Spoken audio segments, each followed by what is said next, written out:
Je me présente, moi je suis Bao, donc je serai une de vos animatrices. Je suis spécialisée sur ces questions-là, donc sur les questions de genre, de violences sexistes et sexuelles, sur les inégalités femmes-hommes ainsi que les discriminations. Je vais co-animer cette table ronde donc avec Émilie.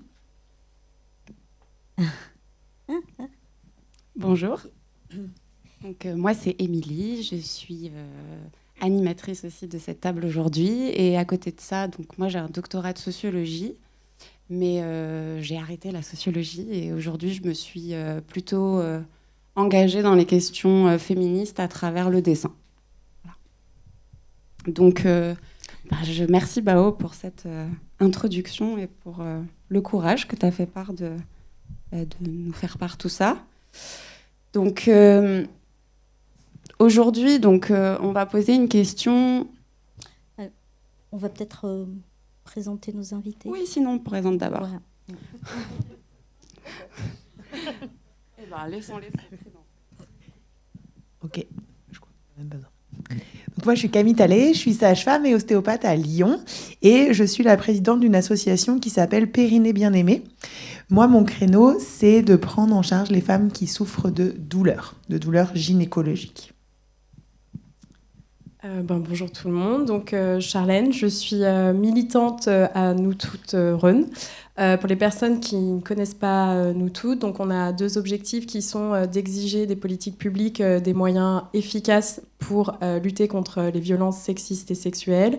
Et aussi, on sensibilise et on forme l'opinion publique via différentes actions et via aussi des formations en ligne. Bonjour à tous, moi je suis Florie Fonterme, je suis thérapeute narrative et biographe. J'utilise le récit de vie pour soigner la relation à nos histoires et permettre justement à des personnes qui auraient été victimes de violences en tout genre de ne pas s'enfermer dans ce seul statut et cette seule histoire, mais de leur donner de la matière pour qu'elles portent un regard plus bienveillant, disons, sur ce qu'elles ont vécu. Et bonjour, j'agence d'avoir un micro. Morgane Colette, je suis sage-femme et je suis surtout directrice d'une association qui s'appelle Vivo et qui prend en charge de manière coordonnée le parcours de toutes les personnes victimes de violences dans toutes les sphères de la reconstruction, donc médicale, thérapeutique, juridique, sociale, mais depuis peu de temps la remise au travail. Et j'ai la chance de compter dans mon équipe notamment Florie pour accompagner nos personnes victimes de violences. Alors, pour vous expliquer un petit peu aussi comment nous allons organiser cette table ronde, donc nous serons dans l'échange, bien sûr, nous allons poser des questions à nos invités. Vous pouvez aussi intervenir, mais plutôt que de faire circuler le micro parmi le public, nous avons préparé ici une boîte à questions. On vous a distribué un peu de papier, des crayons. Donc, si vous souhaitez poser une question à un moment donné, vous pouvez la mettre dans la boîte et nous viendrons les cueillir. Sinon, vous avez ce numéro qui est là. Donc, si jamais vous ne le voyez pas, 06 30 99 55 90. Si vous êtes plus à l'aise avec cette solution-là, vous pouvez écrire sur ce téléphone. Et vous trouverez aussi en bord de scène alors une petite bibliographie, on va dire bien sûr qui n'est pas exhaustive, mais quelques ouvrages en tout cas qui nous avaient intéressés, qui parlent un petit peu de ces questions. Vous avez aussi librement tout ce qui est violentomètre, donc pour apprendre ce que sont un petit peu les violences sexistes et sexuelles. Vous avez aussi le petit flyer de Nous Toutes, ainsi que différents documents donc, de nos invités. Voilà. Je te passe la parole. Du coup, aujourd'hui, on va se poser la question de est-ce qu'on peut véritablement guérir de ces violences ? Pourquoi on a choisi cette focale-là ? Parce que, en fait, on s'aperçoit qu'on ne s'intéresse pas vraiment beaucoup aux conséquences qu'ont ces agressions et ces violences sur les victimes. Alors qu'en fait, quand on regarde ces conséquences qui sont psychologiques, somatiques, physiologiques, on a des victimes qui développent, par exemple, sur la question des violences sexuelles, qui vont développer le même genre de pathologie. On se rend compte qu'en fait, l'amnésie aussi, c'est le premier instinct de survie, en fait, l'amnésie. Donc, toutes ces conséquences-là, étonnamment, on en parle peu, alors que ça pose des enjeux vraiment importants, en fait, pour la prise en charge, l'accueil de la parole, l'accompagnement, quel système juridique on met en place quand on sait que une personne peut rester amnésique 40 ans. Et en fait, on s'intéresse beaucoup à l'avant, la question du consentement, mais le problème, c'est qu'on se retrouve dans une situation à essayer de chercher de savoir est-ce que l'agresseur a vraiment agressé, est-ce que la victime est vraiment victime. Donc nous, on aimerait se situer après, dans l'après, et voir un peu, puisque la justice est défaillante, puisque les agresseurs continuent à courir dans la nature, tout repose sur les victimes finalement. Donc l'idée, c'est pas de dire que c'est bien. L'idée, c'est quand même revenir du coup sur ce que vivent les victimes, qu'est-ce qu'elles développent derrière comme difficultés, et de voir, parce qu'on n'est pas là non plus pour pleurer pendant 1h30, quelles solutions sont mises en place avec les personnes, nos intervenantes qui sont là, qui cherchent à répondre à ces niveaux d'enjeux. Et donc, on peut commencer peut-être avec toi, Charlène. Donc, si tu pouvais nous représenter peut-être la spécificité de nous toutes. Bon, tu l'as déjà un petit peu présenté. Et peut-être aussi revenir sur... Ah non, j'ai oublié un truc. J'ai oublié un truc. Avant de commencer, j'aimerais que chacune, vous nous disiez une conséquence de ces violences. Quelle est celle qui vous vient à l'esprit, une ou deux? Sachant que vous avez une posture toute différente en tant que sage-femme, en tant que biographe, en tant que militante, on va peut-être pas... Alors moi, dans ma pratique de sage-femme, j'ai une surreprésentation de pathologies type endométriose, par exemple, chez les femmes victimes de violences. Et une partie de mes patientes qui vont développer des problématiques sexuelles. Mais j'ai vraiment envie de dire que c'est qu'une seule partie parce que, en fait, dans ma pratique de prise en charge de douleur, il y a la même proportion de femmes qui ont subi des violences que des femmes qui n'ont pas subi de violence. Donc, il y a une représentation de douleur vulvaire, de douleur dans la sexualité, mais pas forcément plus que dans la population générale. Par contre, beaucoup, beaucoup plus de pathologies auto-immunes type endométriose. Les conséquences, moi, ça sera plutôt le côté sociétal. Donc, en fait, le continuum des violences, et du coup, ça continue d'asseoir le système patriarcal, la place des femmes dans la société. Mais il y a aussi combien ça coûte. Donc, il y a un livre qui a été écrit sur le coût de la virilité avec une enquête. Et en fait, ça coûte plusieurs dizaines de milliards d'euros en France. Donc, faut imaginer les économies qu'on pourrait faire et comment on pourrait réinvestir ça justement pour accompagner les victimes qui sont les victimes de ces violences-là. Entre autres. Ça, c'est une autre. Moi, c'est plutôt des conséquences sur le plan psychologique avec des personnes qui ont tendance à l'autocensure, qui ont tendance à se renfermer sur leur statut de victime et à pas se dire que c'est possible d'être autre chose que victime. Et du coup, beaucoup de problématiques liées aussi au manque de légitimité. Je ne suis pas capable de, ou je ne serai pas légitime de faire ci ou de faire ça. Donc on a finalement une histoire unique de vie qui est j'ai été ou je suis victime de violences sexuelles et l'incapacité de voir toute la pluralité de ce qu'on peut être autrement que ça. Eh bien, moi, j'aurais dit qu'avec la vraie malchance que nous avons, et pour moi, c'est une chance parce que je travaille beaucoup avec le juridique et que du coup, pour les certificats, c'est hyper important, mais dans le corps d'une personne victime, il y a toujours une trace. En tout cas, dans tous les corps des personnes victimes que j'ai vues jusqu'à maintenant, et ça fait 12 ans, il y a toujours quelque chose, donc un chemin de douleur au niveau abdominal, une douleur dans le rein qui est restée parce qu'on a pris un coup à un moment donné, une douleur au niveau du vagin, une infection urinaire à répétition, des mycoses à répétition, bref, je suis sage-femme, je vais donc rester sur ma spécialité. Mais il y a toujours quelque chose et c'est important justement de pouvoir se faire examiner par des personnes qui peuvent trouver ce que vous avez au niveau du corps si vous avez vécu des violences. Je voulais... Je sais pas si...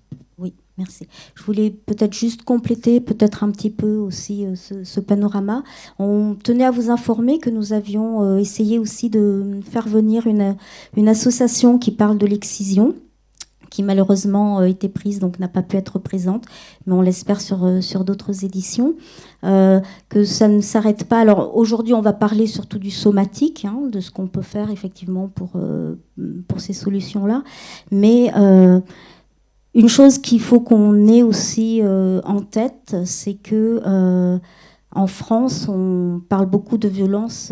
Alors ça, c'est pas moi qui l'ai dit, c'est un médecin qui s'appelle le docteur Lazimi, qui à un moment donné a fait partie du bureau du Haut Conseil à l'égalité, qui expliquait que le traitement des violences en France se faisait beaucoup par silo. Alors on parle des violences faites aux femmes, on parle de l'inceste, on parle des violences par conjoint, etc. Alors que finalement, toutes ces violences-là, elles sont liées. Et il rappelait que très souvent, par exemple, derrière un enfant violenté, il y a aussi très certainement une maman qui, elle, subit des violences. Et inversement, derrière une maman qui subit des violences, il y a aussi peut-être des enfants.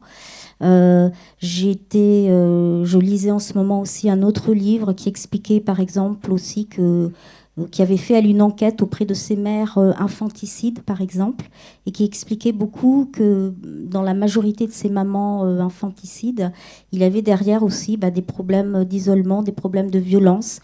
Se rappeler aussi, par exemple, que l'accès à la contraception, même en France, parfois, devient aussi compliqué. Ça, c'est encore un autre type de violence.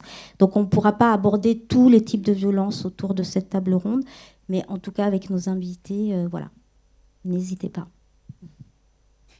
Alors du coup, Charlène, je me demandais si tu pouvais du coup revenir un peu, peut-être sur la spécificité de nous toutes ou pas, si tu sens que c'est pertinent. Et puis aussi, peut-être revenir sur les chiffres. On en a donné quelques-uns, mais en quoi on parle de violences sexistes et sexuelles aussi. Pourquoi c'est sexiste? En quoi c'est un problème lié au genre?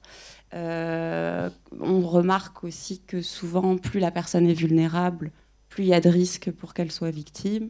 Voilà, essayer de revenir là-dessus. Et puis, je ne sais pas, par exemple, sur le système judiciaire, tu as beaucoup d'éléments aussi par rapport... voilà. Alors, Nous Toutes donc, est née en 2018, après la vague MeToo. Donc, la vague MeToo, ça a permis aux femmes de dire moi aussi j'ai subi telle violence. Moi aussi, je peux déclarer ça. Donc, ça a quand même libéré grandement la parole. Et donc, l'objectif, c'était vraiment de s'emparer de ça et de pouvoir sensibiliser, interpeller plutôt, puisque c'est l'opinion publique qu'on sensibilise, mais interpeller les pouvoirs publics et demander vraiment que soient mis en place de réels moyens financiers, en tout cas pour accompagner les personnes qui sont victimes de violences. Donc nous, on agit, donc on fait de l'interpellation et on fait aussi des actions, donc comme je disais, de sensibilisation. On va renommer des rues. Sur Lyon, donc on est une antenne locale de Nous Toutes Natio, donc on distribue dans les commerces les numéros d'urgence. On s'appuie aussi, donc comme tu présentais Bao, le violentomètre qui est mis en place par le centre Hubertine Auclair. Donc ça, c'est plutôt pas mal pour un petit peu graduer où est-ce qu'on peut se situer, notamment dans nos relations intimes. Donc est-ce qu'on subit des violences ou pas. On participe donc là, comme là, à des tables rondes. On est très actifs sur les réseaux sociaux parce que je vais revenir, en fait, souvent les questions qu'on nous pose, c'est oui, mais vous rendez la justice sur les réseaux sociaux. Oui, mais est-ce que la justice se rend réellement pour les personnes qui sont victimes de violences ? Je vais y revenir très rapidement. Donc, on intervient aussi sur des tables rondes, sur du cinéma. On participe avec... donc, on est mandaté au collectif Droits des femmes 69. Donc, c'est un collectif qui, à la base, luttait lors des restructurations pour le droit à l'IVG. Donc, on fait partie de ce collectif et on participe à l'organisation des grandes manifestations. Donc, il y a 3 dans l'année, donc prochainement le 25 novembre à 14h place Bellecour pour la journée internationale de lutte contre les violences sexistes et sexuelles. On a le 8 mars et le 28 septembre qui est un rassemblement pour la journée internationale du droit à l'IVG. Donc on passe par tout ça et je voulais revenir sur le terme violence. Je pense que au-delà du mot violence, c'est plutôt la dignité. Moi, je parlerai de dignité. C'est est-ce qu'on peut se dire que là, aujourd'hui, parce que tu parlais justement de est-ce qu'on se sent victime légitime ou pas. Donc ça, c'est des questions je trouve ça à chaque fois, il n'y a pas de légitimité à se sentir victime, mais dans le sens où, en fait, on parle de dignité. Est-ce que ma dignité, elle a été atteinte à ce moment-là et pour qualifier, en fait, en tout cas, le terme de violence. Légalement, le code pénal, donc je vais prendre ma Bible. C'est la Bible des militantes Nous Toutes, forcément écrite par Caroline Dehaas. Voilà, je fais un petit peu de pub, il est vendu là. Voilà, il y a le format poche qui est vendu à la librairie des Canuts. Donc, le code pénal sanctionne les différents agissements sexistes. Donc, on parle de l'agissement sexiste, donc que ce soit dans différents cadres du travail, propos sexistes, qui portent toute atteinte à la dignité ou qui créent un environnement dégradant pour la personne. On va jusqu'à l'outrage sexiste, l'exhibition sexuelle, l'injure publique sexiste, donc quand vous faites interpeller dans la rue, c'est condamnable. Le harcèlement sexuel, donc il y a différents types d'harcèlement sexuel, l'atteinte sexuelle, l'agression sexuelle, le viol, et puis ensuite l'inceste. Donc ça, c'est gradué évidemment dans notre code pénal, mais c'est les différents types, en tout cas, de violences sexistes et sexuelles qui sont condamnables. Donc on pourrait se dire c'est pas très grave, petit agissement sexiste, franchement, non, c'est grave, ça porte atteinte à notre dignité, donc c'est condamnable. Donc voilà, donc à ce niveau-là. J'ai un peu flouté toutes les questions, mais donc il y a 2 questions qui nous reviennent souvent, c'est pourquoi les femmes ne portent pas plainte. Pourquoi les femmes ne portent pas plainte ? Parce que déjà, subir des violences, avoir une atteinte à notre dignité, c'est très difficile, et en plus aller porter plainte, c'est clairement c'est vraiment un parcours de la combattante, quoi, du combattant et de la combattante, parce que il faut dire que les forces de l'ordre ne sont pas forcément formées à réceptionner les plaintes. Il n'y a pas forcément d'empathie. Souvent, il y a une double culpabilisation de la victime. On sait que le cycle des violences, il faut, quand on est en tout cas avec un partenaire intime, il faut à peu près en moyenne 9 séparations pour que, en fait, il y ait vraiment que la personne puisse prendre son indépendance et sortir de ce cercle de violence. 9 séparations. Donc, on va aller porter plainte une fois, une deuxième fois, une troisième fois. Forcément, c'est ce cycle-là. Et les forces de l'ordre, au bout d'un moment, arrêtent de prendre les plaintes. Donc, il y a tout ce volet-là. Il n'y a pas les moyens qui sont donnés aux forces de l'ordre de se former sur ces questions-là. Donc, tout ça, ça rentre dans un système global qui fait que pour les victimes, il est très difficile d'aller porter plainte. Ensuite, au niveau de la justice, pareil, la justice n'a clairement pas les moyens. Il y a quand même un chiffre, là, cette année, qui est assez éloquent. C'est que, donc, au-delà des 147 féminicides qui ont eu lieu en 2022, pour information, aujourd'hui, on est à 112, on est juste le 5 novembre. Tout va bien. Depuis quand même en tout cas depuis qu'on nous avait dit qu'on allait mettre tous les moyens pour lutter pour ça, le chiffre de féminicide n'a fait qu'augmenter. Donc grande cause du quinquennat, on en reparlera. Donc juste 94 000, c'est le nombre de femmes en fait qui déclarent être victimes de viol ou d'agression sexuelle. Et il n'y a eu que 1205 condamnations pour viol par la justice française en 1 an. 94 1205. Voilà, je lance le pavé comme ça, mais donc c'est un chiffre qui est assez éloquent. Et donc du coup, la justice. Donc en fait, la justice, effectivement, nous on nous reproche souvent parce qu'on est très actifs sur les réseaux sociaux de faire justice sur les réseaux sociaux.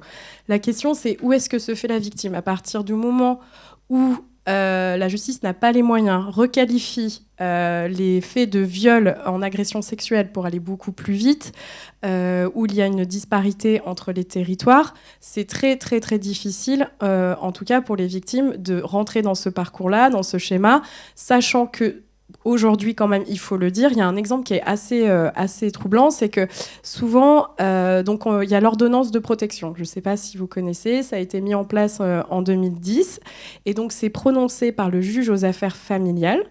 Et ce qui est plutôt bien, c'est que donc, ça donne des mesures d'éloignement, entre autres, et ce qui est plutôt bien, c'est que la victime n'a pas besoin de porter plainte.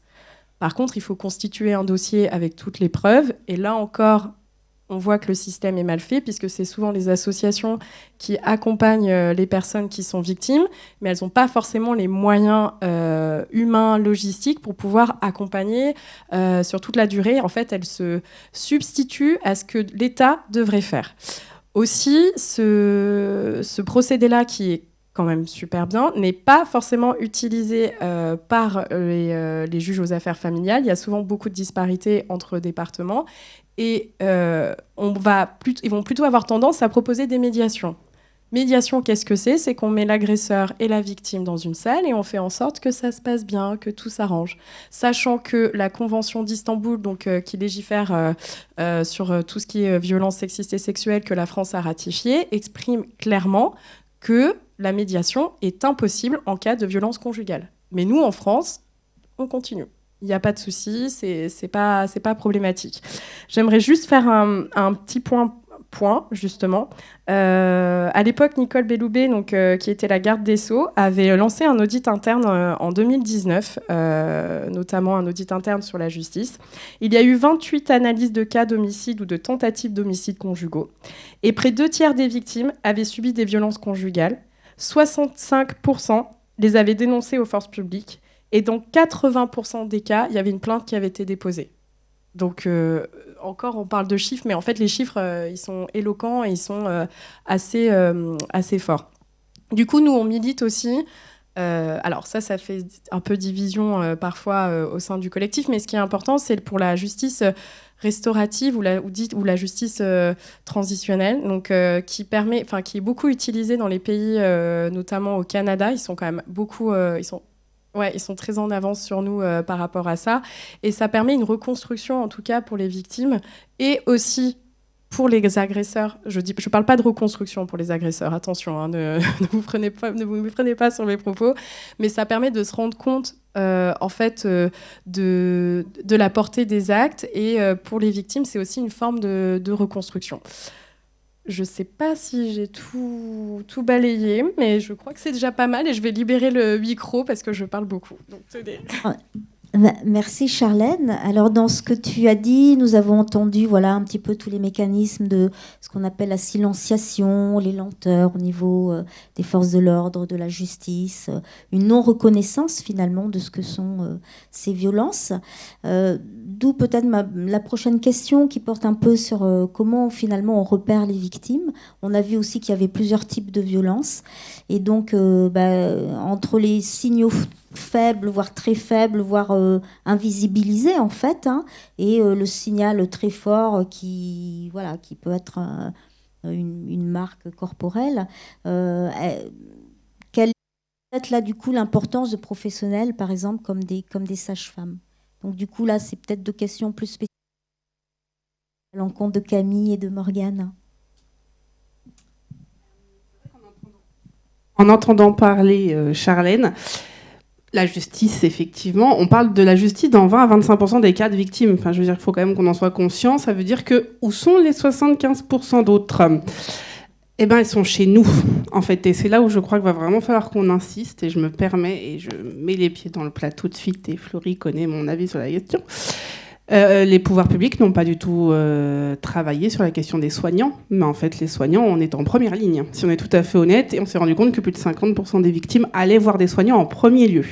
Pourquoi je vous dis ça ? Parce que je vais vous parler de la semaine dernière d'un médecin traitant que j'ai rencontré qui m'a dit non, moi je connais mes patients depuis 20 ans, non, j'ai aucune victime dans ma patientèle. Je lui ai dit, peux-tu poser la question juste pour savoir, comme ça, parce qu'en plus je lui ai dit j'ai une conférence la semaine prochaine, ça va me faire beaucoup rire. Il m'a appelé, c'est vendredi, et il m'a dit, j'ai posé la question toute la semaine, et j'ai 42 personnes victimes dans ma semaine. Voilà. 20 ans de médecine traitance. Il a beaucoup pleuré au téléphone, c'était très difficile pour lui, mais bon, voilà, je me permets d'insister sur la question.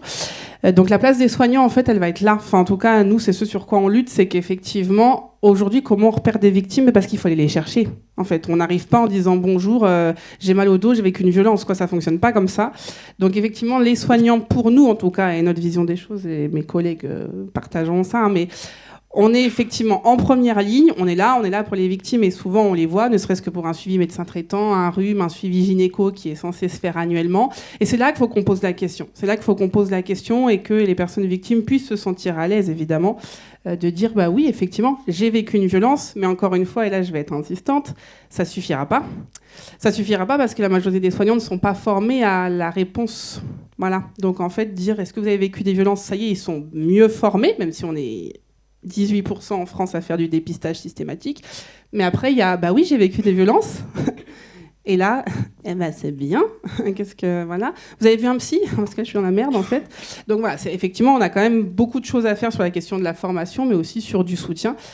Et ce pourquoi, effectivement, nous, on travaille, c'est ce côté-là. Bah oui, vous avez le droit de répondre oui, mais derrière, c'est avec ce oui. Moi, en tant que soignant, j'en fais quoi, en fait? Parce que c'est bien mignon, mais je suis pas armée. Si la justice n'est pas armée, à un moment donné, on va vite arriver à une problématique. Donc, la formation des soignants, le repérage des victimes, pour nous, pour une bonne partie de l'équipe, passe par la formation des soignants et la question systématique à toutes les personnes au cours de leur vie. Tu veux peut-être... tu es sage-femme aussi. Je sais qu'il y a, par exemple, la dernière fois, on parlait il y a quand même une déontologie. Vous ne pouvez pas non plus trop secouer... Par exemple, si vous avez une personne qui est en situation d'amnésie et que vous sentez qu'il aurait pu... il pourrait y avoir quelque chose, comment vous faites dans ces cas-là? Est-ce que... Alors, par exemple, chez moi, on vient parce qu'on a des douleurs gynéco. Donc, soit pour ma casquette de sage-femme, soit ma casquette d'ostéopathe. Et donc, effectivement, je rejoins évidemment Morgane que dans l'interrogatoire, je poserai la question des victimes. Êtes-vous victime de violences physiques, sexuelles, psychologiques, verbales? Mais la réponse n'est pas toujours oui, et elle n'est pas toujours au moment où je pose la question. Donc ensuite, je vais prendre le problème pour lequel la patiente est là. Et puis, je vais laisser des perches pendant la consultation. Je vais tendre, j'ai des messages basiques que je vais poser plusieurs fois dans la consultation pour que cette personne sente que si elle a envie d'en parler, c'est possible. Et puis après, moi, j'ai la chance de pouvoir voir les femmes plusieurs fois. Donc, les messages qui ont été entendus une première fois vont être réentendus une deuxième fois. Et puis peut-être qu'il y aura un moment où ça sera possible pour cette patiente de me dire, par exemple, une patiente viendrait pour des douleurs sexuelles, des douleurs à la pénétration pendant les rapports. Puis j'aurais posé plein de questions à la première consultation. Puis j'ai pas trouvé spécialement pourquoi cette patiente a mal. Mais je vais la voir une fois, 2 fois, 3 fois. Et puis peut-être qu'à la 4e consultation, elle va me dire assez innocemment, vous pouvez me redire les motifs, pourquoi on a mal? Alors dans ces moments-là, je réexplique, est-ce que c'est parce que vous avez eu des problèmes de mycose à répétition? Est-ce que c'est parce que vous avez de la sécheresse vulvaire, etc. Puis je dis bien sûr aussi, puis il y a aussi toute la problématique des violences. Et est-ce que par exemple, quand on se prend un doigt comme ça sans demander, c'est une violence? Bon voilà, on a pu mettre le doigt, c'est le cas de le dire, sur la problématique, mais tant mieux. Il fallait peut-être ce temps-là pour que la patiente soit assez en confiance avec moi pour qu'elle puisse me le dire, et puis surtout qu'elle puisse se dire, en fait, ce que je vis, ce n'est pas normal. Mais si on lui dit jamais que ce qu'elle vit, c'est pas normal, elle a peut-être toujours entendu que la sexualité, ça faisait mal, donc en fait, se prendre un doigt et avoir mal, en fait, c'est normal. Voilà.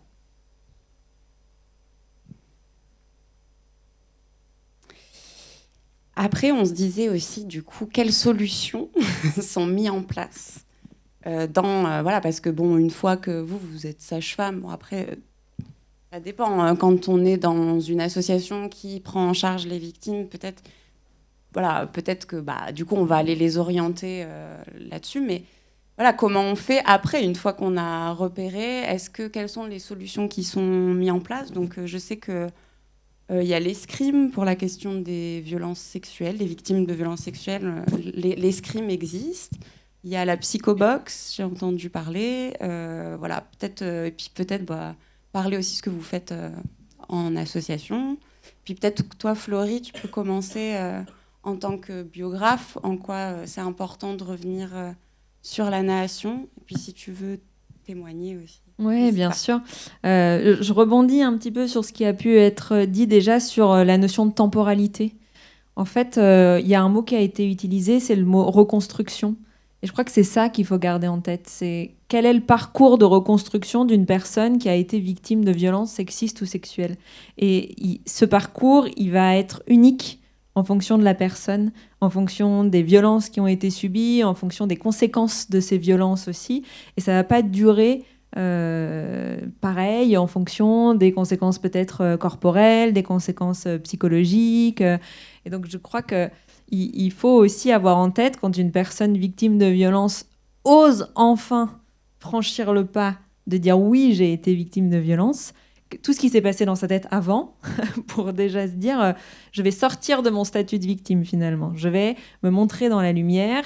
Et je pense que toutes les personnes victimes ont conscience que c'est là que quelque chose, que ça démarre, quoi, que le vrai travail démarre. Jusqu'à présent, il y a eu plutôt une stratégie de survie pour la plupart, quelque chose de subi.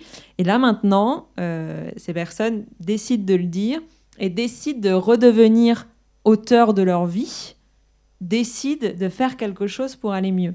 Et ce quelque chose, je pense qu'il peut que marcher si on a une logique pluridisciplinaire. Ça peut pas être que aller voir un psy, ça peut pas être que aller voir une sage-femme, ça peut pas être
on est à peu près sur la même chose aussi, c'est vraiment faire sortir tout ça.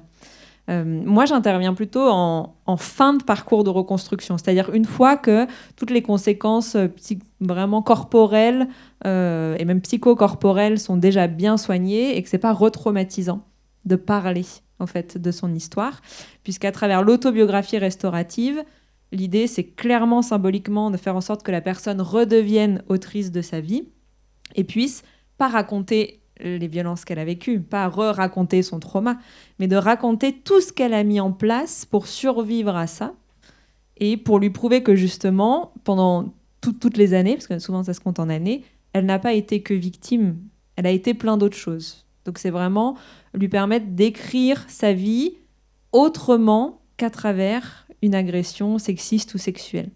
Et ça, c'est pas évident, parce que quand on se raconte, on fait tous des choix. On choisit de raconter tel ou tel événement dans ce qui nous est arrivé. Si je vous demande de me raconter ne serait-ce que votre journée d'aujourd'hui, vous allez choisir pour X raisons de me parler de ça ou de ça, et on en oublie d'autres. Et donc comment est-ce qu'on fait pour que la personne, elle n'ait plus l'impression de se dire ma vie c'est d'être une victime, mais qu'elle soit en capacité de dire bah, ma vie c'est aussi d'être femme, mère peut-être, collègue, etc. Et c'est ce que permet la thérapie narrative aussi. Est-ce que quelqu'un veut rajouter autre chose ? Moi, je veux bien rajouter quelque chose, parce que c'est ce pourquoi l'association Vivo lutte et a existé, mais Florie a parlé de la question du suivi. Je crois qu'il faut vraiment qu'on soit très insistant sur ça. Une victime, ça ne s'abandonne pas. Alors, avec les moyens qu'on a dans les associations, ça, vous le savez, vous en avez tout à fait conscience, vous êtes ici, vous le savez, mais ça se coordonne surtout. C'est-à-dire qu'effectivement, aujourd'hui, c'est pas ah oui, galère votre histoire, bah, essayez la sophro. Et revenez me voir si ça va pas mieux, quoi. Voilà, ça ne peut pas fonctionner en fait comme ça, parce qu'aujourd'hui une personne elle a besoin d'être avec une personne référente et de dire ok, tout le long je suis suivie, il y a des trucs qui fonctionnent, il y a des trucs qui fonctionnent pas, mais je peux revenir la voir, je la revois régulièrement, parce qu'en fait c'est plutôt comme ça que ça se passe, en disant vu que je la vois régulièrement, je peux lui dire où est-ce que je galère, ce que ça a déclenché chez moi. Encore une fois, et tu parlais de l'amnésie, pour ceux qui connaissent la mémoire traumatique, mais je vais le faire extrêmement rapidement, il y a 3 grands acteurs dans la question du corps chez les personnes victimes du psychocorporel, et aujourd'hui il y a le corps qui a souffert et qui a vécu des choses et qui va s'exprimer ou pas, il y a la partie cerveau qui veut retenir ou qui ne peut pas retenir ou qui va amnésier ou tout ce qu'on peut y connaître. Et puis il y a toute la partie adrénaline et peur que la personne a pu ressentir. Et aujourd'hui, quand vous travaillez sur un événement, les autres s'enclenchent systématiquement. Donc en fait, si vous n'êtes pas suivi et coordonné aujourd'hui, vous allez venir pour une douleur. Prenons l'exemple de la douleur, parce que nous avons la chance d'avoir Camille ici, en disant je viens traiter une douleur. Et souvent, quand on traite une douleur, on repart et on dit en fait, je vais même moins bien que quand je suis arrivée, en fait. Parce que du coup, il y a un truc qui va pas. C'est-à-dire, j'ai traité la douleur et en fait, je vais pire. J'ai pas confiance en moi. Je me rends compte que ma sexualité, c'est devenu n'importe quoi alors que j'ai plus de douleur et que j'étais venue pour ça. Donc effectivement, derrière, elle a besoin de se dire ok, j'ai compris, ça a enclenché d'autres choses, il faut que je travaille d'autres choses. Et c'est là qu'on ne doit pas les lâcher. Parce que très souvent, elle commence un parcours et c'est là où du coup, on a dû vachement réfléchir sur la question en disant j'ai commencé un parcours et je me rends compte que ça va pire après. Donc, j'ai pas envie de me faire traiter non plus. Donc, en fait, quand on se rend compte que la justice est en difficulté, que le soin, c'est pas quoi nous proposer, que quand on nous propose un truc, on essaye quelque chose et que derrière, on va encore plus mal, bon, autant vous dire qu'effectivement, c'est complexe. Donc, nous, en tout cas, les grandes solutions, c'est de se dire on coordonne, on ne lâche pas. Et à partir du moment où on n'est pas lâché, on peut tester plein de choses, revenir et se dire ça marche, ça fonctionne pas. Là, je vais pas bien. Là, je vais mieux. Enfin, je vois quelque chose. Donc, ça fonctionne. Et franchement, on a eu des belles réussites. Et je vous donne le chiffre, mais parce que sur les 638 personnes victimes de l'année dernière, il y en a 502 qui en sont sortis. Donc, coordonner, ça fonctionne. Je voulais savoir s'il y avait des questions. Alors, il n'y en a pas dans la boîte, mais peut-être par... Non, pour l'instant, il n'y a pas de questions. Alors, je vais poursuivre. Moi, ce que j'entends beaucoup... Ok. Alors, par rapport à ce qui vient d'être dit, dans la société, il y a cette vision de la, entre guillemets, bonne victime de violence, et c'est à des marques et qui est battue par cet événement. Il y a cette idée que si on arrive à vivre, à faire des choses, ce n'est pas si grave, ce n'est finalement pas si impactant comme événement. Je crois que c'est une idée que j'ai entendue dans King Kong Theory de Virginie Despentes. Alors, c'était... oui...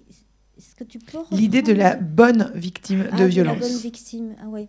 Alors, la bonne victime de violence, effectivement... Alors, je crois qu'il y a quelqu'un d'autre qui en a parlé, c'était Julia Foyce, si je ne me trompe pas, qui expliquait, donc elle racontait dans son livre comment, finalement, elle était une bonne victime, dans le sens où, je crois, elle s'est fait violer un soir en sortant d'un parking par un inconnu.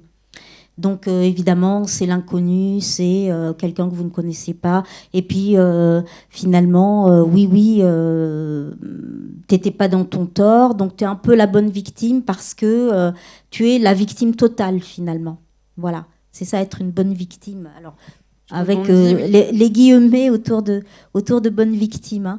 Alors que, comment dire... Ça parle beaucoup, je pense, de culpabilité aussi. On fait porter la culpabilité peut-être sur la personne qui a été victime de violence.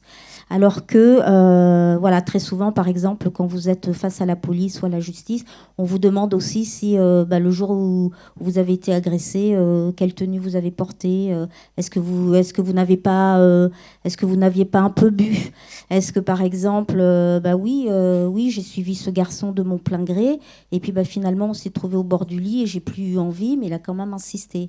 Oui, mais n'empêche que, au début, vous étiez consentante, donc voilà. Je ne sais pas, Charlène, si tu veux peut-être... Moi, ça me fait clairement penser à la question de la légitimité aussi, en fait, et la comparaison qu'il peut y avoir. Des personnes qui viennent me raconter leur histoire en me disant « mais moi, c'est pas très grave. Moi, c'était pas de l'inceste. » Ou alors « oui, mais moi, aujourd'hui, je peux continuer ma vie. » Oui, mais pour autant, si vous venez me voir, c'est bel et bien que le regard que vous portez sur votre histoire et sur votre vécu vous dérange quelque part, ou en tout cas n'est pas totalement en paix.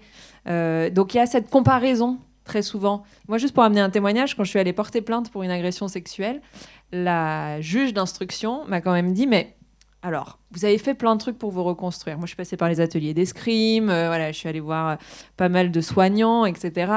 Et donc, c'est vrai que oui, j'ai fait en sorte de me reconstruire. J'ai fait ce travail-là pour moi. Elle me dit, mais si vous êtes autant reconstruite aujourd'hui, qu'est-ce que vous attendez encore de la justice ? Et donc, effectivement, il y a tout ce discours-là. Donc, qu'est-ce qu'il faudrait faire ? Il faudrait qu'on continue à aller mal, à pas prendre soin de nous. Donc, on continue à subir, finalement, cet événement-là. Surtout pas se battre, surtout pas se faire du bien et se réparer. Continuer à faire pitié. Ou mourir. Et attendre que ce soit la justice qui prenne ça en main. Enfin, on se rend bien compte qu'en fait, c'est pas possible, quoi, d'avancer et de se reconstruire justement dans ces conditions. Et juste pour, c'est vrai que nous on a les premiers, en tout cas quand on fait des formations, les premiers mots qu'on dit c'est je te crois, tu n'y es pour rien, le coupable c'est lui. Les violences sont interdites et je peux t'aider. C'est vraiment les mots qu'on dit, qu'on dit aux victimes, c'est-à-dire que en fait c'est juste je te crois, tu n'y es pour rien. Donc au niveau par rapport à ça, c'est important parce qu'en fait ça englobe tout le monde, comme tu dis, au niveau de la légitimité, c'est qu'on a l'impression que notre discours n'est pas légitime. On peut se dire oui, moi j'ai subi ça, mais en fait, c'est pas si grave par rapport à ce que peuvent vivre d'autres femmes. Tu parlais, toi, de ton dépôt de plainte. Moi, c'était pas... j'ai dû déposer plainte, mais c'était dans le cadre de mon travail parce que je subissais des violences quand même d'une personne qui venait au travail, mais j'ai mis presque 1 an. Parce que autour de moi, on me disait mais c'est pas si grave, il est amoureux de toi, enfin des choses. Non, en fait, si c'était, il a fallu plusieurs accumulations pour me rendre compte que déjà au-delà que cet homme était un problème pour l'espace public, c'était violent. Et en fait, je me sentais gênée même d'y aller. Et quand j'ai porté plainte, le policier qui m'a reçu était très bien, mais sa collègue a quand même dit ça va, c'est pas si grave, là tu prends ton temps, c'est bon, on pourrait faire ça plus rapidement. Non. Enfin donc. La hiérarchie, en fait, et donc c'est très important de se dire, en fait, quand ma dignité est attaquée, c'est je te crois, tu n'y es pour rien, le coupable c'est l'autre, c'est lui, et voilà, et ça met du temps à s'intégrer ça. Mais de toute façon, les femmes en général, déjà, on a un problème de légitimité dans la vie, donc du coup, je pense que ça s'applique aussi malheureusement aux violences. Il y a une autre question ? Ouais, il y a plein de questions. Ça y est, vous êtes lancés. Une question sur l'argent. Très intéressant ça. Il me semble que la plupart des solutions citées ont un coût financier plus ou moins important, en plus du coût psychique nécessaire pour entamer ces démarches. Y a-t-il des solutions financières pour rendre ces ateliers, suivis, etc., accessibles au plus grand nombre, ou des plaidoyers pour trouver des financements aux structures permettant de proposer des services à moindre coût ? Alors, je peux juste garder pour moi, puis je te passerai après pour la suite. Les consultes sages-femmes, c'est pris en charge à 100%. Donc, 70% sécu, 25% mutuelle. Il n'y a pas d'avance de frais si on a la CMU ou si on a besoin de ne pas avancer de frais. Donc, en tout cas, n'ayez aucune réticence à aller consulter des sages-femmes pour ces problématiques-là. Moi, je vais me permettre d'insister aussi sur la question de la formation des soignants. Je crois que si jamais on n'avait pas insisté encore, c'est le moment.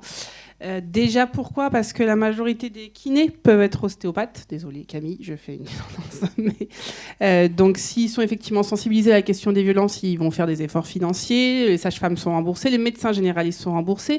Imaginons que vous ayez la chance que le médecin généraliste se soit sensibilisé à la question des traumatismes et fasse de l'EMDR. Imaginons que la sage-femme que vous voyez ait été sensibilisée et fasse de la sophrologie.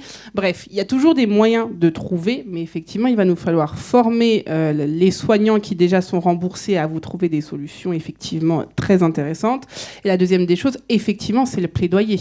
Mais le plaidoyer, c'est là où effectivement, il va nous falloir réfléchir, c'est que l'État, s'ils n'ont déjà pas d'argent pour pas grand-chose, c'est pas à eux qu'on va aller demander de l'argent facilement. Je sais très bien ce que tu en penses sur le coût de la virilité, mais c'est un plaidoyer sur 10 ans. Cependant, la chose qui peut être assez intéressante à mobiliser, on n'y pense jamais, c'est les mutuelles. Si on fait du plaidoyer mutuel, et nous, ça y est, dans notre conseil d'administration, on a le président de la mutualité du Rhône qui a été très sensible à la question et qui a dit « Ah, mais bingo, on a trouvé des solutions ». Bah oui, bien évidemment qu'on a trouvé des solutions.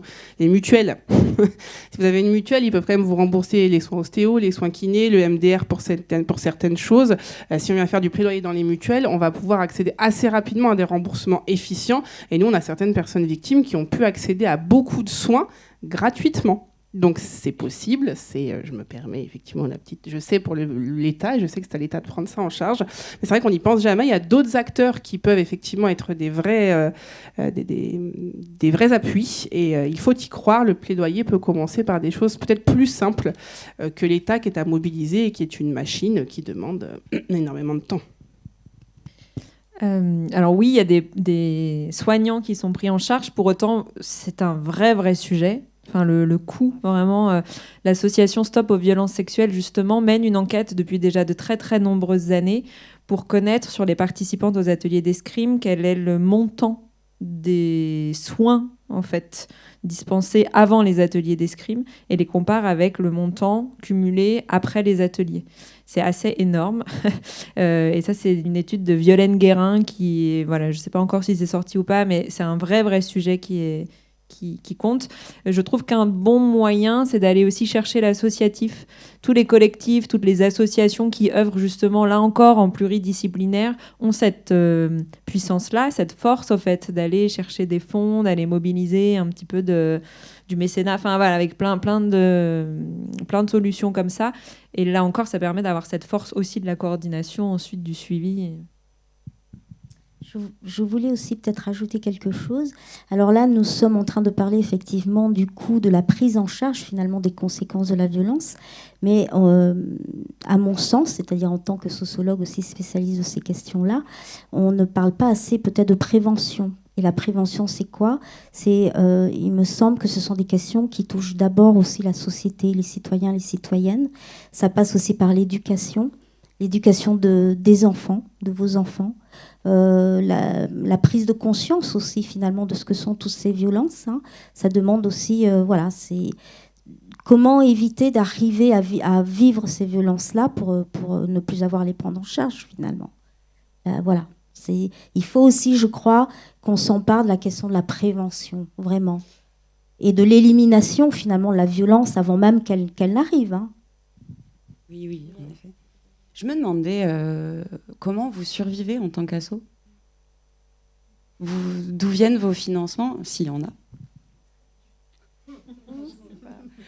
Par exemple, nous toutes, Vivo. Bon, après, je sais pas, c'est plutôt professionnel, donc peut-être il y a un petit peu plus. Alors, nous toutes, déjà, à la base, on est un collectif. On n'est pas une association. Donc, on a dû créer une association qui s'appelle Soutenons Nous Toutes Rhône. Voilà, pour avoir un cadre justement juridique, parce qu'on passait par le biais de cagnottes et on ne pouvait pas retirer les cagnottes Litchi et compagnie. Donc voilà, ouais, donc c'est un peu une association fictive, j'avoue, pour pouvoir retirer la cagnotte. Honnêtement, comment on vit ? Là, on a 100 € sur notre compte, donc bénévolement, en fait, on fait du bénévolat, nous-mêmes, on est 8 membres à la coordination et on finance nous-mêmes quand il y a besoin de matériel, d'action, voilà. Donc après, le Natio, quand même, nous soutient sur des actions, donc ça c'est cool, on peut se faire rembourser sur certaines actions, notamment les manifs, parce qu'ils ont un budget, il y a un budget un petit... La coordination nationale de Nous Toutes Rhône. Par exemple, les autocollants, on fait des actions où on les vend et donc ça nous rapporte, ça nous permet de financer les manifestations. Voilà. Comment nous vivons ? Eh bien, c'est mieux que l'année dernière. Non, si on est tout à fait honnête, on n'a pas misé sur les pouvoirs publics. Voilà, on a commencé par là, c'est-à-dire qu'effectivement, on a conscience que c'est un plaidoyer politique qui est fort et qui est intense, qu'il nous fallait effectivement une structuration de la direction en général et de la coordination et que les victimes soient extrêmement bien suivies, puisque je suis d'une honnêteté transparente, c'était moi jusqu'à maintenant, et j'étais sage-femme, et j'étais directrice de l'asso, et j'étais... Bon bref. Donc maintenant que la coordinatrice est arrivée depuis un mois, autant vous dire que les choses commencent à bien changer. Et on a été chercher du mécénat privé, mais du mécénat privé qui a du sens. Et en fait, on est en train de voir que ça décolle bien plus que ce qu'on pensait. Alors attention, je ne vais pas être d'une ambition folle, mais pour autant, je suis assez dans la réalité et je me rends compte que le mécénat privé est quelque chose de très important. Pourquoi ? Parce que les mécènes privés, ils comprennent en fait. À partir du moment où il y a un discours qui leur parle, et souvent ils sont eux-mêmes des anciennes victimes ou des victimes en ce moment, et ils ont compris l'intérêt que leur entreprise s'engage au niveau de la RH. Donc c'est vrai qu'eux, quand ils donnent chez nous, c'est pas on donne chez vous et puis démerdez-vous avec l'argent, c'est on donne chez vous. Par contre, on a du travail. Donc en fait, quand vos victimes seront reconstruites, nous on aimerait bien les embaucher. Et du coup, on aimerait bien des clés RH pour les embaucher, parce qu'on sait que c'est des personnes qui potentiellement à 8h le matin, si elles ont eu des cauchemars toute la nuit, elles vont pas arriver à se lever. Donc il y a vraiment un engagement du mécène privé sur cette question-là, et c'est des choses qu'on peut aller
social de l'autre, le travail de l'autre, c'est déjà tout le monde doit travailler ensemble, sinon on va jamais s'en sortir. Parce qu'encore une fois, pendant 6 ans, vous êtes reconstruit, vous êtes super en forme, ça y est, vous êtes remis au travail, vous êtes au top de votre forme, et d'un coup, il y a le procès qui arrive. Je resitue, c'est à peu près 6 ans le temps d'un procès. Et là, tout s'effondre. Hein. Donc effectivement, on a quand même besoin d'un suivi coordonné sur toutes les sphères de reconstruction. Et sur le travail, il y a un enjeu. Pourquoi ? Parce qu'en fait, toutes les conséquences vous empêchent d'aller au travail. Vous avez des troubles du comportement alimentaire, vous ne mangez pas avec vos collègues. Donc vous vous isolez, donc vos collègues, vous savez comment ça se passe quand on est isolé au travail. C'est pas toujours facile de s'intégrer.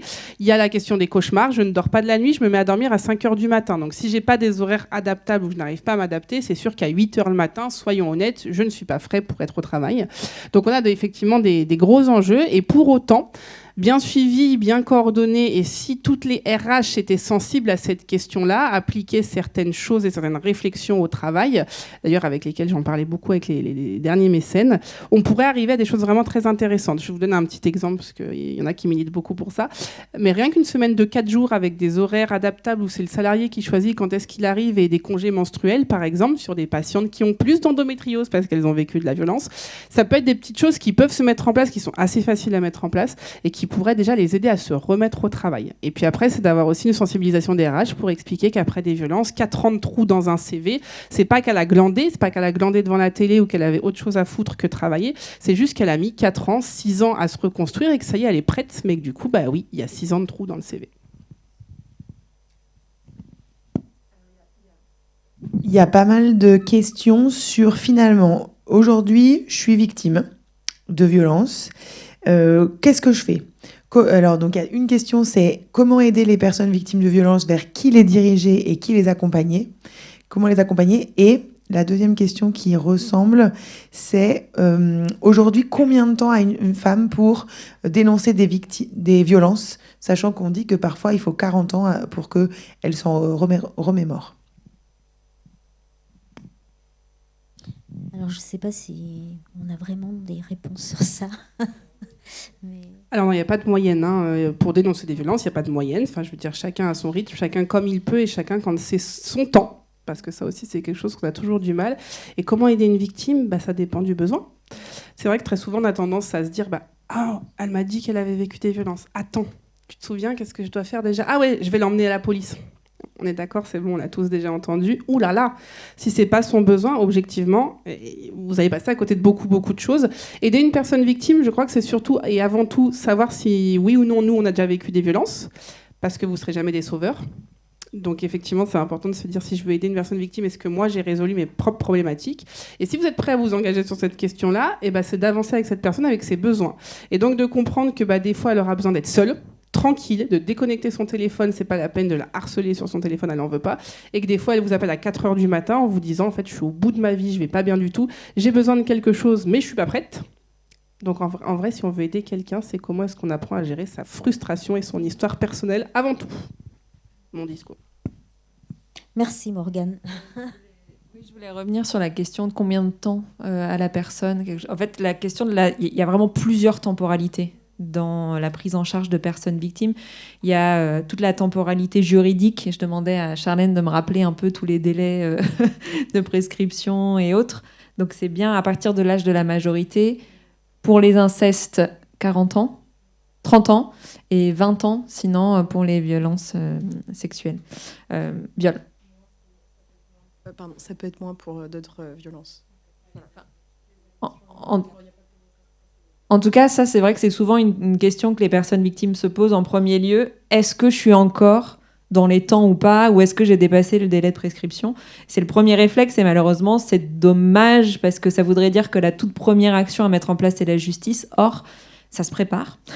On n'arrive pas comme ça dans un parcours judiciaire. Et avant ça, il y a d'autres choses qui peuvent être mises en place. Et donc oui, à cette question-là, il n'y a pas de bonne temporalité. Je pense que c'est quand la personne se sent assez en confiance avec elle-même ou avec ses proches, bref, prête à aller affronter cette partie-là de sa vie. Et il y avait une deuxième question sur laquelle je voulais rebondir, mince, que j'ai oublié. La deuxième partie, comment aider? Ouais, comment aider ou vers qui, voilà. Je crois que les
être un sacré parcours du combattant aussi.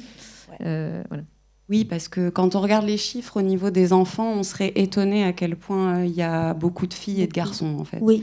Et le problème, c'est que les hommes se retrouvent dans une difficulté d'en parler parce que ça les ramène à l'homosexualité. Ouais. Parce que la plupart du temps, c'est un homme qui les a agressés. Et il y a le tabou de l'homosexualité qui peut bloquer. Là, après, parmi d'autres raisons aussi. Hein, il y a un vrai rapport de genre, je pense, parce qu'un homme qui a été agressé, en fait, il est atteint dans ce qu'il pense être sa virilité. Et c'est vrai que la parole des hommes a encore peut-être moins de facilité à s'exprimer que celle des femmes. Les femmes, on a cette chance, on va dire, c'est que on s'est beaucoup organisé toutes ces années, hein, en association, en collectif.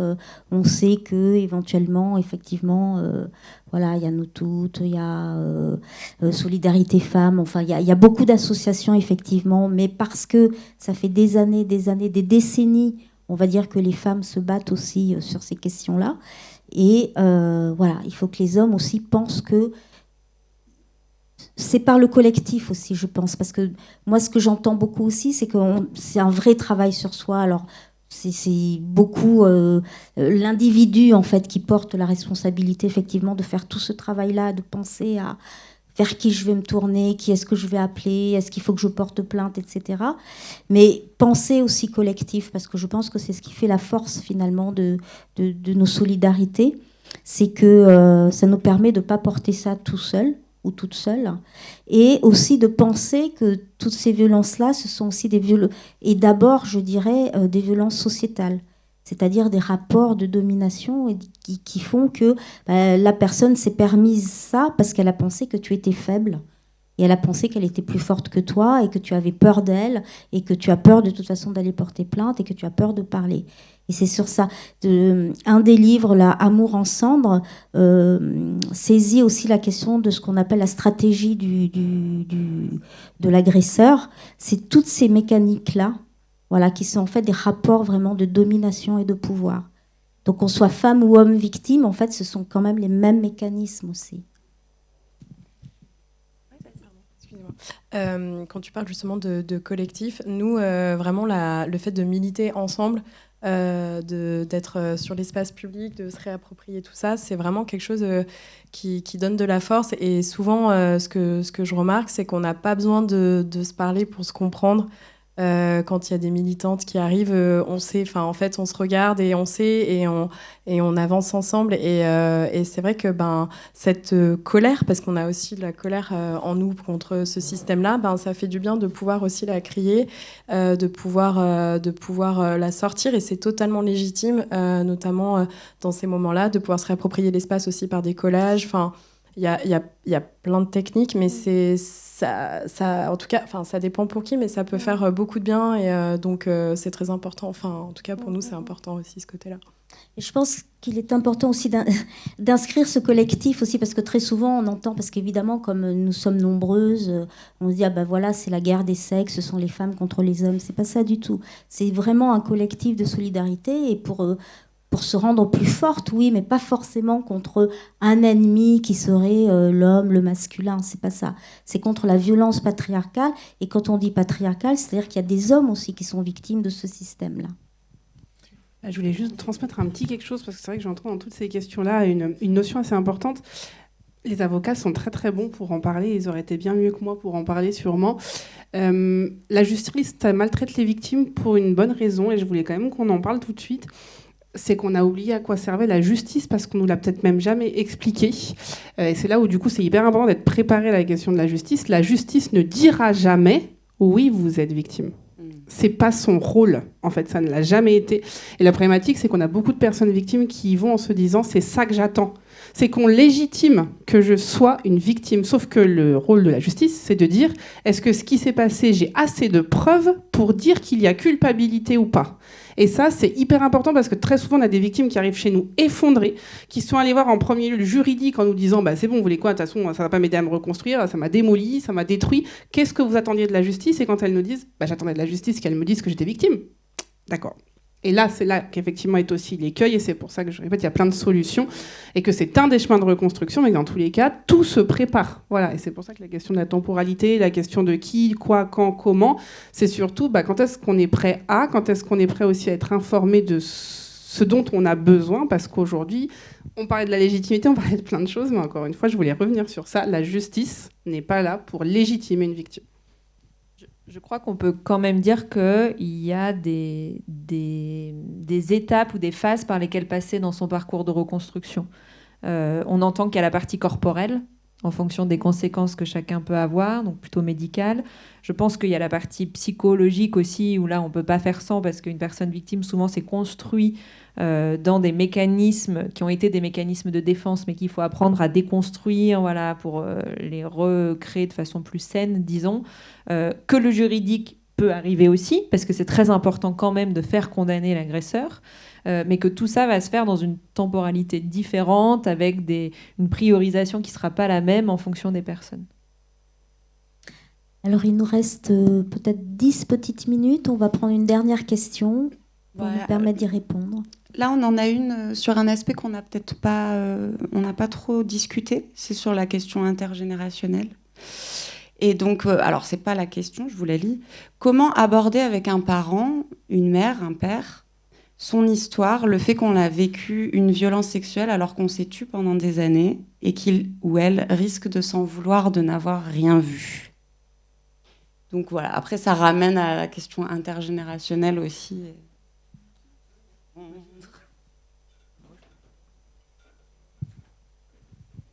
Moi, je vais vous parler de moi. Je vais vous donner mon cas, en fait. J'ai su, adolescente, que ma mère avait été victime de violences dans son enfance, de violences sexuelles. J'ai moi-même été victime de violences sexuelles dans mon enfance. Et c'est, je pense, pour cette raison-là particulièrement que je me suis tue pendant 20 ans. Parce que comme je savais que ma mère avait été victime, que si je lui en parlais, j'avais vraiment peur qu'elle s'effondre, en fait. Je savais qu'elle allait culpabiliser, je savais qu'elle allait le prendre pour elle. Bon, ça, je vous le dis maintenant, que j'ai fait tout ce fameux travail de reconstruction, et parce que je sais que c'était pas forcément la bonne façon de voir les choses. Et du coup, oui, il y a beaucoup de schémas qui se répètent. Moi, dans les histoires de vie que je recueille, très souvent, des personnes qui ont été victimes de violences ont connu des défaillances parentales enfants ou ont connu en tout cas des schémas pas forcément toujours su dans les générations précédentes, mais il y a quelque chose comme ça de tabou, on n'ose pas trop en parler, mais on sent qu'il y a quelque chose, et très très souvent dans mes expériences ou les gens que je côtoie, c'est pas aidant de savoir ce qu'il y a, ce sujet-là intergénérationnel, et donc on a cette crainte-là de comment en parler. Pour autant, là encore, mon expérience, quand je l'ai enfin dit à ma mère au bout de 20 ans, elle m'a dit « mais pourquoi tu me l'as pas dit avant ?» C'est-à-dire on projette des craintes, on pense que ça va briser des personnes, des familles ou des générations, et pour autant, tout le monde n'attend que ça. Et les personnes victimes d'une génération que de celle d'avant et autres. Donc je pense qu'il faut peut-être déjà discuter de ces craintes qui sont plus ou moins justifiées ou peut-être pas, et du coup d'avoir un petit guide, voilà, de questions que vous pouvez poser. Alors avant de parler de soi, on peut déjà questionner nos proches. Comment c'était à ton époque sur ces questions-là, justement, des violences? Est-ce qu'on vous en parlait? Est-ce que tu y as déjà été sensibilisé avant de rentrer frontalement sur est-ce que toi aussi tu as connu des violences ou pas? De contextualiser un petit peu par rapport à l'époque, ça permet de délier un peu les langues, ça permet de connaître le contexte aussi des générations précédentes par rapport aux nôtres. Et petit à petit, très certainement, que peut-être pas du premier coup, peut-être pas dès la première question ou la première conversation, mais que les langues vont se délier. Et en fait, aller trouver de la réciprocité, c'est souvent très aidant pour tout le monde, quelles que soient les générations. Il a été prouvé aux États-Unis qu'une femme victime de violence méthyle un gène, c'est-à-dire qu'elle change et module un gène au niveau cérébral, qu'elle transmet à son enfant, qui peut augmenter le risque de dépression. Et malheureusement, on sait aujourd'hui que les personnes dépressives sont plus à risque de rencontrer de la violence dans leur vie. Donc je pense que vous comprenez l'impact un peu que ça peut avoir d'avoir quelqu'un qui a vécu des violences et comment ça peut effectivement se répéter, ne serait-ce que par cette méthylation de gènes. C'est le premier qui a été découvert, donc qui dit qu'il n'y en a pas 15 autres, et que du coup, effectivement, y a des transmissions qui sont faites comme ça.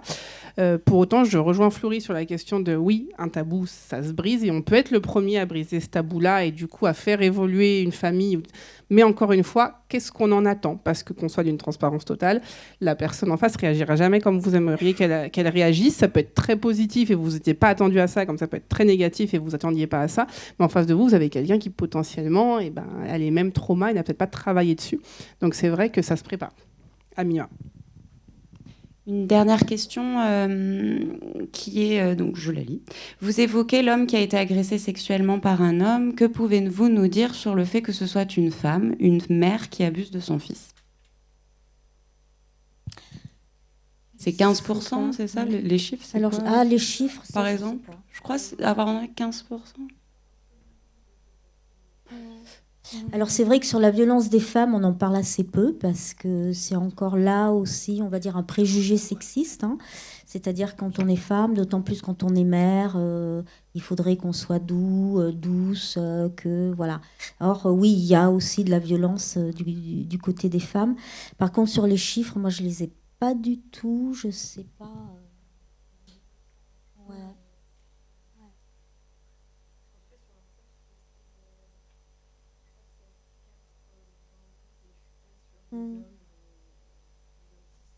Et pardon, mais je préfère pas, je suis pas fiable, donc voilà, je préfère pas avancer. Chez SVS, ils avaient l'air de dire, la formation que j'avais faite, ils expliquaient que quand c'était des femmes, des mères qui agressaient les enfants, que ça se camouflait souvent derrière des gestes médicaux. Voilà, mais j'ai pas, par contre, plus d'éléments. C'est terrible, hein. Enfin, je veux dire, c'est très tabou la question des violences maternelles. C'est souvent ce qui ressort en dernier. Il y a plein d'autres violences qui se sont enchaînées souvent derrière. Parce que c'est la question de l'attachement, c'est la question de la sécurisation. Donc ça commence par là. Nous, on a beaucoup de jeunes enfants. Alors, c'est là où je vais être encore plus terrible, mais pour autant, encore une fois, traiter, ça peut s'accompagner de victimes de violences sexuelles qui vont reproduire sur leur nouveau-né. Alors ça, autant vous dire que voilà, nous, l'association la plus jeune victime de violence, elle a 3 mois. Donc, comme quoi ça existe, et je parle d'une violence sexuelle, je ne parle pas de coups, avec des thermomètres incessants mis dans les fesses 15 fois par jour, parce que l'enfant ne fait pas caca. Et oui, un enfant ne fait pas caca 15 fois par jour, en même temps, soyons honnêtes. Donc ça existe malheureusement très fréquemment, caché sous des gestes médicaux, caché sous des gestes techniques, caché sous des gestes, tout ce qu'on veut. C'est extrêmement tabou. Et de là, ce qu'on en ait des chiffres, à mon avis, bon courage pour celui qui mènera l'interrogatoire et l'étude. Moi, je voudrais rebondir sur ces gestes-là, cette espèce de truc un peu sournois, notamment sur les notions d'hygiène. En fait, dans la transmission de l'hygiène de la santé vulvaire, on va pouvoir se transmettre des gestes comme ça de génération en génération sur le fait de devoir laver sa vulve tous les jours, de telle ou telle façon, et puis qu'il y ait quelqu'un qui contrôle comment vous vous lavez. Et ça, c'est aussi un sujet qui est compliqué, parce qu'en fait, on part d'une bonne intention, c'est-à-dire que ce parent, il a eu cet enseignement, puis on lui a dit, c'est comme ça que ça doit se faire, c'est bien. Et il va reproduire ça avec son enfant, sans jamais se poser la question, est-ce que c'est vraiment si bien que ça ? Donc toute cette notion d'éducation autour de la santé sexuelle, la santé physique et notamment le confort vulvaire, eh ben, ça peut justement permettre de lever des actions qui se mènent dans les familles et qui ne sont pas, entre guillemets, normales. On nous les a enseignées, mais elles ne sont pas normales. La question de l'intimité aussi. Je pense que même quand on est un enfant, on peut demander à ses parents, non, je peux faire ma toilette tout seul ou toute seule. Voilà, je pense que... Mais ça passe par l'éducation, effectivement. Bon, alors pour finir, bonjour, pouvez-vous nous donner des outils pistes quant à la réappropriation de son corps suite à une VS, s'il vous plaît? Merci beaucoup. Résume. Un petit résumé. En moyenne, il faut 6 mois pour sortir d'une crise aiguë suite à des violences, donc enlever une bonne majorité des symptômes, et 2 ans de travail intense pour se dire qu'on a des débuts de clés. Donc vous me demandez de résumer en 1 minute un truc qui peut se passer en 6 ans. Non, et bien sûr, c'est le travail pluridisciplinaire. Après, encore une fois, il faut que ça vous ressemble. Enfin, je trouve que c'est très compliqué de pouvoir sortir comme ça des choses, mais on a des difficultés à se laver, à se toucher son corps. Ça va être compliqué de dire on commence direct par des massages corporels et des choses techniques sur cette partie-là. C'est compliqué de résumer, mais en gros, la réappropriation de son corps, c'est tout ce qui va être ancrage, la question de plus être vertigineux, parce que alors ça, les victimes, elles nous le disent très souvent. J'ai l'impression que ma tête, elle est pleine de brouillard, que j'arrive pas à me concentrer, j'ai la tête qui tourne, dès le matin au réveil, je suis fatiguée. Enfin, déjà, ça peut commencer par là, et déjà, ça doit commencer par là, si on est tout à fait honnête, parce que quand on arrête d'avoir la tête qui tourne et d'avoir le cerveau un peu embrumé, et ça, il y a plein de choses pour le faire, c'est des techniques d'ancrage, donc ça peut être l'escrime, ça peut être le sport très usité d'ailleurs, ça peut être les massages corporels, ne serait-ce que ça peut être Et d'autres. Rencontrer d'autres victimes n'ancrera pas forcément, mais effectivement permettra de poser des mots ou d'un peu de réciprocité, de ne pas se sentir seul dans cette question-là.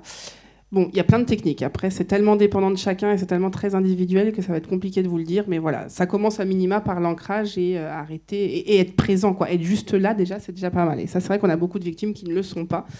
Beaucoup, puisqu'on a presque plus de 90% des victimes chez nous, en tout cas, qui ne sont pas là, quoi. Voilà, elles sont physiquement là, voilà, posées, et ça s'arrête là. Donc ça, c'est déjà qui est importante. Oui, je crois qu'il y a quelque chose que moi, j'entends souvent, en tout cas, des personnes victimes qui viennent me voir, c'est le fait qu'elles ne sont pas du tout connectées à leur corps. Donc, il n'y a pas de sensation.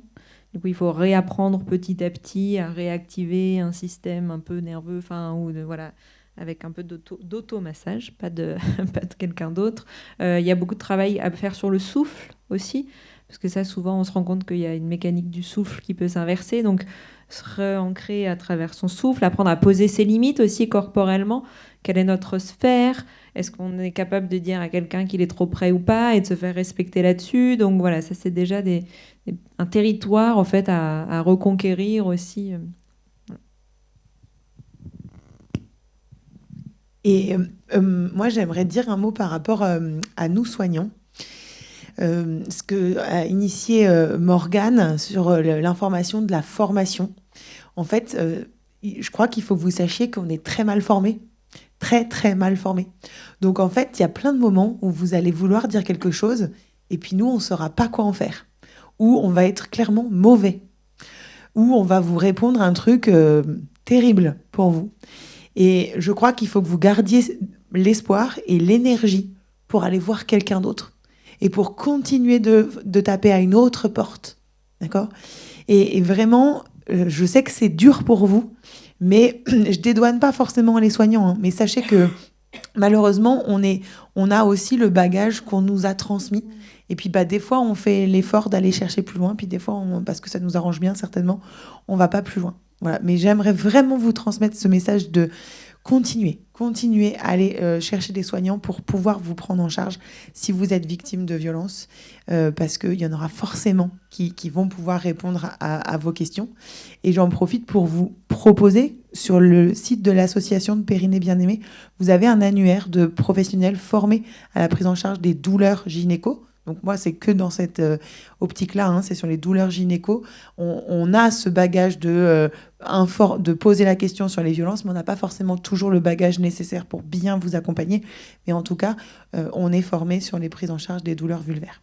Et sur le site de SVS, Stop aux violences sexuelles, vous avez un annuaire, vous avez tout le maillage thérapeutique, en fait, avec plusieurs professions. Donc, vous pouvez retrouver aussi une liste de professionnels du juridique, soignants, etc., qui sont formés. Et puis, nous rappelons aussi tous les numéros de plateforme 3919 sur nous toutes, etc. Donc, ce sont des numéros qui sont de plus en plus affichés aussi dans l'espace public. Donc, n'hésitez pas vraiment.